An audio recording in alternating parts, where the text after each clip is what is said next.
Look, it's the American toad. That's a great sign of spring.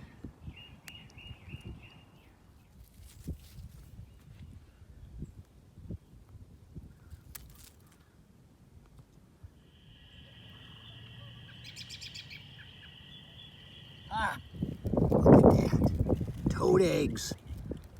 I'll have to watch those eggs and see what happens to them as they change over time. Toad eggs. The eggs of the American toad. Amazing toad eggs. I'm so excited. Check this out. This is amazing. The tiny little toad eggs that I had collected a couple weeks ago have finally hatched out. These are 3 little tiny toad tadpoles, and they're just starting to move around. They've just hatched out and they're just moving around. Look at them go. They are tiny. Wow. Look, here's my finger for perspective. So that's how tiny these little toad tadpoles are. After the eggs hatch, there will be thousands of these tiny little tadpoles swimming around along the edge of this pond where I found them. Sad to say, many of them will get eaten by other animals, but the ones that make it will go through some stages and eventually turn into adult toads. So look at those little tiny toad tadpoles and think about what stages do they go through before they become adults. Look at them go, so cute. I'm magnifying now with a magnifying lens. You can see that the tail is becoming somewhat transparent or translucent. You can see where the bulge is, where their eyes are, and you can also see that they're very dark. These things are tiny right now. They've just hatched out. This is a stage in a toad's life cycle. It looks nothing like the adult, does it? Free, free, set them free. Free, free. Goodbye, little toad tadpoles.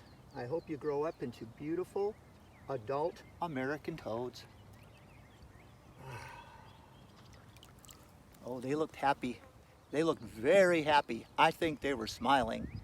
Can a tadpole smile? I wonder.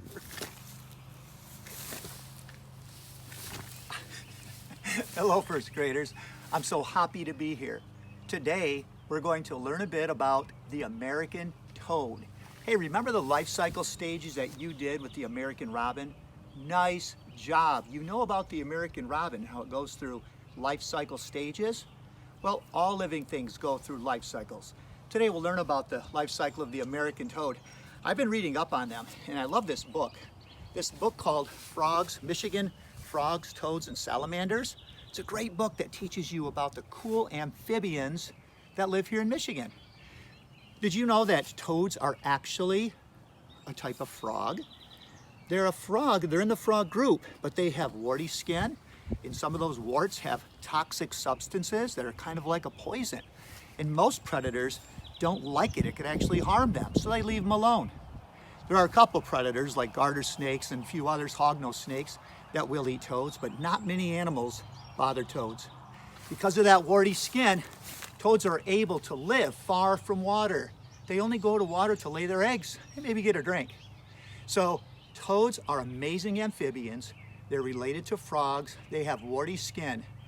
I tried hopping like a toad, and I think I did pretty good because toads don't hop that well. They don't have to go very fast or very far, not like a frog, because there aren't many predators for them.